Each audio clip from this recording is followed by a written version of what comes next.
We are live. I assume we're live. I hope we're live. It looks like we're live. Hello, Bernadette. Good, happy first Friday of September morning to you. Well, happy back to school week. At least that's the case for me. I am sure it is for many others. Actually, my kids started school last week in August, which, I want to I talk to the know. school district about that. But, Well, who goes we've back got to school before Labor Day? I no, do. no. Well, mine also did, and actually, a colleague of ours, her kids have been in school. I think she said she's in week 4 when we were talking to her yesterday, and she was extremely relaxed and happy and chill when she said that. So I was like, oh yes, yes, you are well back into the rhythm of normal, whatever that means. Nice, But nice. yeah, it certainly feels like kind of work. Everybody kind of wakes up this week and then is overwhelmed with their email, and then we'll see what next week looks like. But it's been Yeah. I don't know, it's been a little bit of a weird year, it feels like, for a lot of people with the world and the macro thing. And you've got changes. So Bernadette, for those crazy people who don't know you, who are you and what do you do? Well, hi everyone. I'm Bernadette Bulacan. I have the privilege of having the title of Chief Evangelist at Icertis. We are a contract intelligence platform. You know, my marketing people will I correct me caught later. Okay, I'm an that's great. excellent lip reader. I think she might have said CLM people, but I'm not claiming that's what I. No, no, no, no. I'll slap my own wrist right Yeah. now. But so what does a chief evangelist do? It's a really great question. So our founders at Icertis were from Microsoft, and Lucy, I'm sure back in your day, there were several evangelists that were taking new innovations and sharing the good word. I like to tell people that you are healed by the power of contract intelligence and better contracting. Not the case, but like you, I want to make sure that our customers that are embracing technology to better and improve their contracting have these best practices. And I have the good fortune at Icertis of working with our product team, listening to customers, getting their great feedback. I've been at Icertis now for 7 years, so I've seen this category evolve. Um, and so I like to take back that feedback, bring it back to our leadership team, bring it back to our product team, bring it back to our teams that are implementing to make sure that when we are evangelizing, it is a good word. And I'm really excited to say I'm part of this really virtuous circle where we do get the feedback, we talk to the right people, we send it back to the customers and so forth. So Yeah. that's what an It's the evangelist does. So thing. there's I a lot mean, of stuff on the outside that you probably see, but there's a lot internally yeah. that I'm doing. Yeah. This whole, like, I think evangelist, you were kind of one of the first. So just in our little world of CLM, and I think I say this every time. I try to say it every time in my little show is that this isn't a sponsored thing. This isn't a business for me. This is my living out my dream in this ripe age of like, hey, I get to experiment and do whatever I feel like.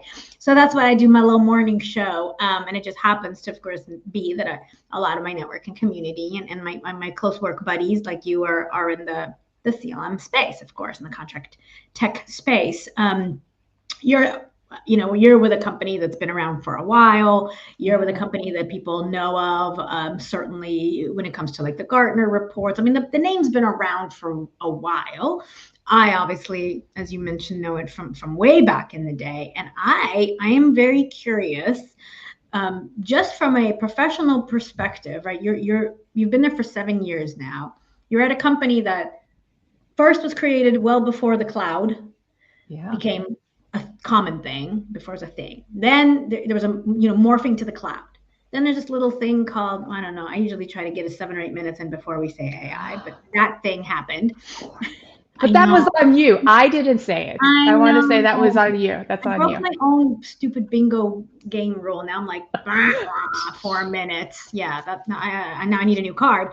But then there was, of course, that thing, and then you've got this, existing big well-known company that is now morphing into another completely kind of new world. What's the Yeah. vibe like I mean, did you have whiplash? You're like, what are we doing now? Oh my God, what's that thing? Um, Like, what is it like to be an evangelist for stuff that's changing so fast, I guess. Yes. Oh gosh, there are so many facets to that question. So many facets. So, one, like the world is changing, right? And I think about in the last 7 years that I've been here at Icertis, a global pandemic happened, inflation went across, has been literally like, have you checked the price of eggs? Still high. We've had geographic turmoil, and obviously tariffs. So we are not immune to that change. So there's all of those macro forces that are happening. The technology has changed so much, just as you described. We could talk about something that I hope we talk a little bit. The maturity of users has changed so much. I think that, and I'll double click on that one for now. There was a time when not that they were immature, but there was real high hopes. And so there was a laundry list of things that they wanted this to do, include bake bread. Right or wrong, I think we kind of ran right into it, and we digitized all the things that they wanted to digitize, which, I think in the more than 15 years that Icertis has been around, has been a learning. Just because you can do it, you shouldn't. That doesn't mean you should. That's what you're right. You just because you can doesn't mean you should. I like that. That's super important. So I think that's a good mantra in general. I'll just do a little side note here on data, accessing data. There's this excitability around, oh, I'm going to get data. I want all the data. And just because you should extract 800, meta points from every contract doesn't mean you should, just because you can. So yeah, I love that. But anyway, keep. No, I think the So there's still excitability. When I think about the market, that has changed. There was a couple of us around, and I don't know if you've been to Clock, or I was just in London for Legal Talk. I mean, 2 floors chock full of CLM companies, CLM adjacent companies, Gen AI this, a little bit over here this, along with, all of the organizations that are supporting. I mean, so I've seen just this contract market explode, let alone the fact that I've been in legal tech. And I know many of your other guests have, you and I are in violent agreement. I do not think CLM is legal tech, but I've also seen the explosion in that larger umbrella. Right. I guess the last change that I have seen is also just within Icertis. So a few weeks ago, we just announced our new CEO, and this I'm excited for because one, I always think there was so much learning for me professionally to be had, to just see these transitions in leadership. And it's really interesting to go from a founder-led CEO, a founder-led company, to this next level.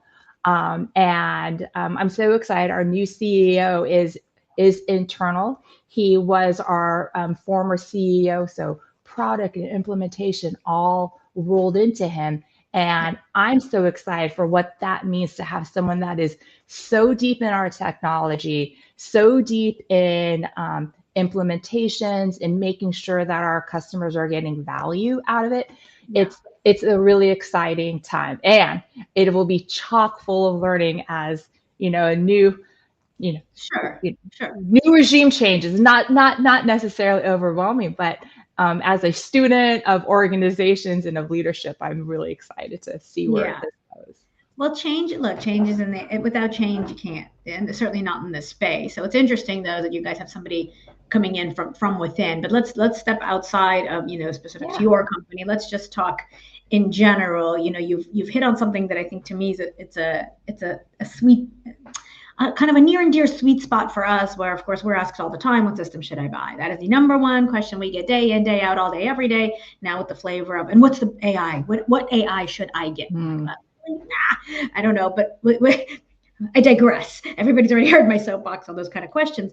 But one thing that we talk about all the time is, you know what? Let's put the tech aside for a minute. I know, crazy, right? They're asking what tech should I buy, and I'm not even going to get into my favorite soapbox of, get your people and process and all that organized before. But even when selecting technology, we spend quite a bit of time understanding the founders, especially because so many companies are so young and so new. I mean, even a 15-year-old company, it's not, I mean, I remember it, meaning, and I know I'm a child genius, so clearly how could I possibly remember that when I'm only barely 20, in my mid-20s?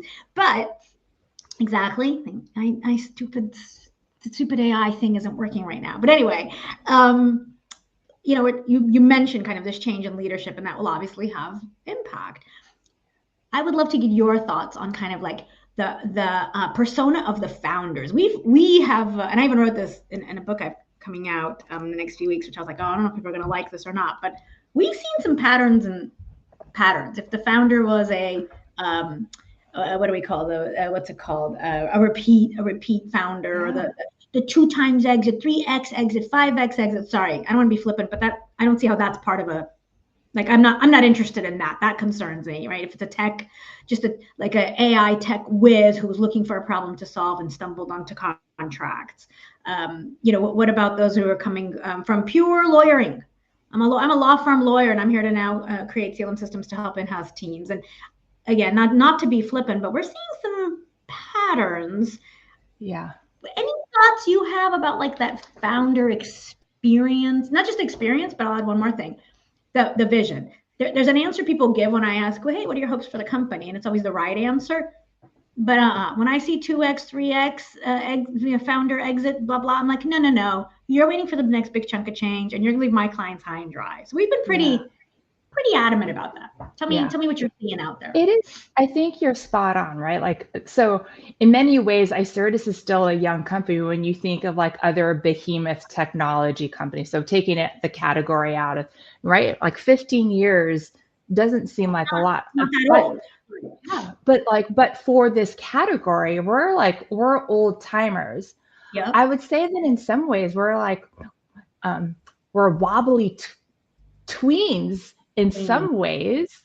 And as like this entire landscape that I described matures, we were not founded by lawyers. I think that is one of the, it is always so funny to me. We were not founded by lawyers, which I think is really important. It's one of the reasons, again, I don't, there are many reasons why I don't think CLM is legal tech. I don't think Icertis is legal tech. Legal is absolutely an important part of the contracting workflow. I would say that in many ways, our genesis was about what happens post-execution.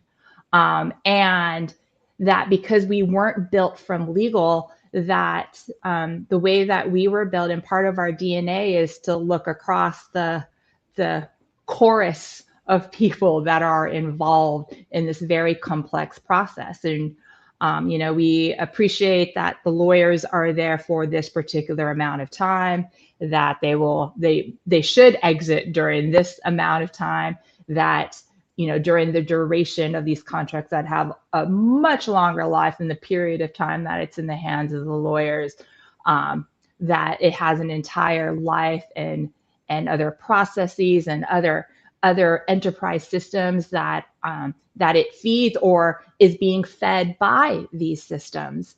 So our founders came from Microsoft, and I do think, again, they had this view outside of legal. They had this view of contracts post-execution and the importance of that. I think their Microsoft background also led them to understand kind of the large enterprise systems that needed to feed CLM and how it will feed other systems. And so, and again, those are different people and different processes. And so I think sometimes even when we say, let's map out the process, absolutely, legal has a process, and we can have technology to help make that process easier, faster, take out some of the administration out of it. But I will say, before I got to Icertis, I would be guilty of this. I would have been the attorney that would have been hyper focused on the drafting, the templates, the dynamic clause builder, and well, because the thing is, the contracts inside, there's the words inside the four corners, and then there's the way those four corners flow around. And I think what you're saying is that those kind of business backgrounded founders are going to understand the contract exists outside of legal, beyond legal, including legal. It's this thing that permeates across the company, which I think is, of course, accurate. But but having said that, these there are systems, and again, this isn't about any one system. It's just this concept of contracting and the technology that's trying to do it all. Really good at the words inside the four corners during negotiations and post negotiations, and then really good at workflow and automating the routing, and integrating it to other systems and all of that. And I mean, we're struggling to find really excellent, top-notch tech capabilities in both the inside the four corners and outside, especially with the explosion of AI, where there are fit-for-purpose companies that are born for a particular purpose at a particular, phase in the whole technology evolution that are really, really, really good at very specific things. So tell me what you're thinking. And again, we're going to take off your hat of where you work today. Like, we're not going to talk about that right now. Tell me what are your thoughts on piecing together technology that's fit for purpose? And then how do some of the bigger players who you're very familiar with, obviously, how are they addressing this agility that smaller companies naturally come with? They're just more agile. I hear it. But I also think there's great opportunities for larger technologies like ours. I think there was again, I know it's very hard for me to take off the hat, but here is my bias is, I'll showcase my bias, which is, I think that there was a period of time when we were like, we can only build for ourselves, right? And no one will understand us as well as we understand our customers are. I think that has totally changed, and I'm really excited about it because in some instances, there are some great partnerships, and with the explosion of all of these companies here, that there's real opportunities for partnership and to augment what it is that we are doing. We're understanding this world where AI talent is at a premium, that there are people that have the technology prowess and the subject matter prowess that are taking a look at a particular portion of the contracting process where we're like, that is really interesting. They're way ahead. And so is there a potential to partner, or what other ways can we not have to reinvent the proverbial wheel here? So I do think there's a lot of opportunity here. I think what's very funny, and one of my observations, especially when I was like at London or at Clock, is it is really funny because there are whole companies around here that are really focused on like this, like one really, it is a problem in contract, right? Like redlining, like redlining is redlining is the word of the summer. Yeah. And so like walking up and down the aisles at Clock, or there are all of these tools just focused on this, and there's many ways to skin a cat. So I think it'll be interesting to see kind of what this landscape looks, but I don't think that we're no longer of the mindset that we are, that we have to build. And there's an opportunity to take advantage of kind of the wealth of lawyers who are putting hats on, or the wealth of technologists that like see problems in legal and want to help solve that problem. So I think as I think about like our larger complex machine, that there's a great deal of opportunity here. And it is funny. I think the last time you and I were at Clock together, we were like, it will be very interesting to see like who is here today and who will be here tomorrow. And that's not to say that like all of these companies, like that there will be mergers and acquisitions and, There will be. So there will be. pivots. I mean, there have to be, and we've seen some really big ones recently this summer and this year. And yay, good, great news, interesting. My immediate focus, of course, is okay, the clients, and we know them, some of them. We know some of those customers who come to us going, calls aren't returned. Oh God, what's happened? My favorite person's left. My favorite person, it's the customer at the end of the day that is riding this wave with a lot of well-intended, well-meaning, providers, but it's about the people. As we know, the company is made up of the people and the technology they create. But when those people leave, it's tough, and it's such a sensitive time right now with all the companies and all the which is why I go back to my earlier point about the founders and their mission. Let's be honest. The founders and their mission, those that are seeking an acquisition, because right now the amount of money that's flown into this space is unreal. Yeah. And people are grabbing at the pie, and we just see it. I'm sorry, let's not pretend there aren't those founders who aren't here to altruistically make contracting better. They're here because they're like, wow, there's a problem we can try to solve and make a bunch of money along the way. And it's killing some of their customers. It's leaving a really bad taste. Absolutely. I think if anything, like I was mentioning like, our founders came from Microsoft. They have this, enterprise mindset. One of the things that our former CEO and our founder, Samir Bodas, has always said is that, his intention was always to build a consequential company. And I always, that always stuck with me, especially, we're here in Seattle. There are so many in the startup landscape here. There are many that you just described, right? Like serial founders that are, 2 years in, 3 years out, 2 years in, out, 2 years in, out. And that was not his intention here. His intention, and again, like in this category, was to build something consequential. And so even though we've gone through a great deal of change, what you want in an organization is the flexibility, whether it's in the technology and mindsets that you can pivot to be consequential, right? Like, and those companies that don't pivot and don't flex we write case studies about them later. No, that's right. I mean, we're in transformative times for sure. We already touched a little bit on AI. Let's talk about that. Again, not with regard specifically to the kind of contract tech for a second, but I'm very interested in your thoughts on kind of just the impact to our profession and lawyering, right? I mean, you and I are at the root of it, contract lawyers. Also, I think very pragmatic ones where I'm like, hey, I'm in no ivory tower, and I really could let go of half these transactions that are, but what if they put in some bad words into the NDA? Like we're not those people. So I'm loving what AI is doing and really poking our profession even more. What are your thoughts on commercial contract lawyers?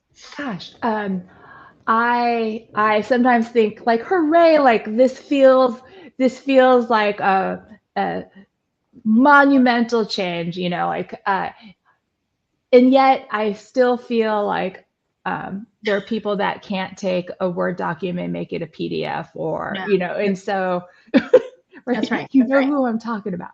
Yep. Red pen printing out contracts. Today, 2025, printing out contracts. But I feel like there's also they disconnect that need to do those archaic things from, I love ChatGPT, I plan my vacation there. And you're like, okay, but you do understand that all those benefits that you're reaping in your daily life with all the latest AI adventures, you should be applying also at work. They're still seen as like, well, that's different, right? Do you feel like there's still a little bit of a right? Absolutely. Like what's fine for my trip to Italy is not fine from this NDA, which from my 3-page NDA review, because they might put in something, right? Yes. So I still think that there's like such exciting things, and it is I'm not an apologist. Like I think about conversations I've been having recently with our product team. I'm not a legal apologist to be like, yes, like these are all great, and yes, in theory this can be transformative. So I want you to know the technology works. It is a mindset shift that is slowly but surely happening, slower than any of us want. But I do feel like that the shift is happening. I think it's generational. I mean, there are people in, I always tell this story about, like, I was at this one legal department, doing some leadership sessions, and it was a general counsel who was about to retire, and all of his team. And I said, just to get an idea of who's in the room, tell me about a technology that has transformed your career. And, everyone that looked like us, Lucy, we all pulled out our cell phones and said, one, I miss our BlackBerry, but like this, this really Keyboard. changed. I love that keyboard. Totally. One guy was talking about, like, fax machines, because then he didn't have to get on an airplane to, like, drop, blue pen, wet signatures off at whatever agency in DC. But the general counsel, again, who leads the tone around this entire legal department, said, I remember at the law firm when the Selectra typewriter went from 1 line of memory to 3 lines of memory, and it wiped out an entire floor of word processors. Wow. And this is someone who, again, is engaged in the practice of law, engaged leading a large legal department. And that is his point of view. And so again, like, I think the technology is there, but there's going to be a sea change, and it requires not just technology, but the readiness, the leadership, the support to get things a little wrong and to iterate. It's those things that really make a difference. Yeah, no, it's culture. It's so much of a culture. We always say, 95% of all of this stuff is change management. 3% tech, 2%, 5%, really very, very, the tech has to be good, but that's table stakes. That's the other thing. Like in the world that, my angle is always like, they better have all those buttons and features and doodads, and it better do the things they claim it does. Like, that is table stakes. That's why we want to talk about change management, readiness, support during implementation, post-implementation. Again, founder philosophy, mission statements, like who's behind the tech? Because it just can't be, it's just not about the tech. I mean, these are long relationships also that are being formed. And as you know, some of these systems are very sticky. You know this.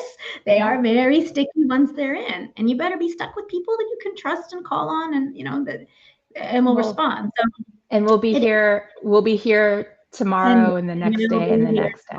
Yes. And that's again one of the, I do agree with you very, very, very much on there are going to be huge acquisitions, huge merger things still. It'll continue. And some of them are making sense, and some are like, what now?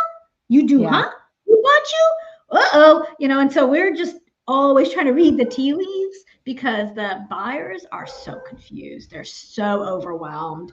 They are, they're just completely overwhelmed. I'm in technology. And again, when I walk onto it, I'm in a company that exhibits at these events, and I am overwhelmed as I walk through, and just to, I like you, I'm a student of these technologies, and I'm like, I've never, like, who are you again? Like, where? Well, exactly. And then who gave you the money to, like, build out this very beautiful?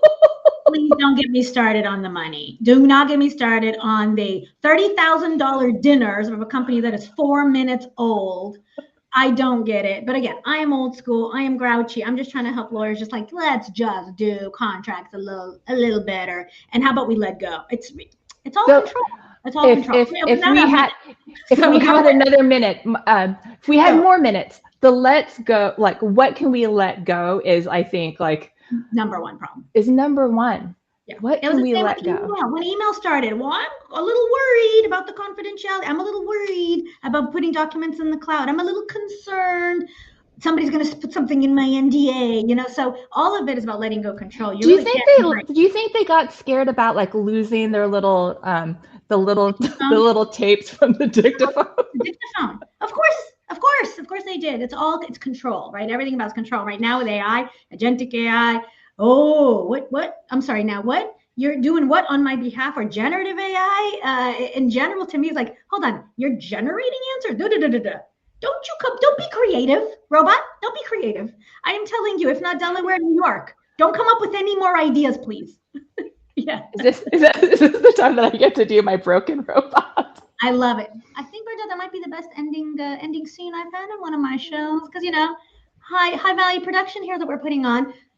I love it. Okay, Bernadette is taking us out of today's session with her robo moves. I love it. We're gonna have to do a second part. Clearly, we did not even scratch the surface of all the Only topics. if we do it outside in person. I can see you across the lake here. We're gonna do it. We're gonna do it. Thank you so much. More to come. We're definitely gonna do another one of these. Happy Friday, and thanks for joining me. And until next time. Bye. Bye.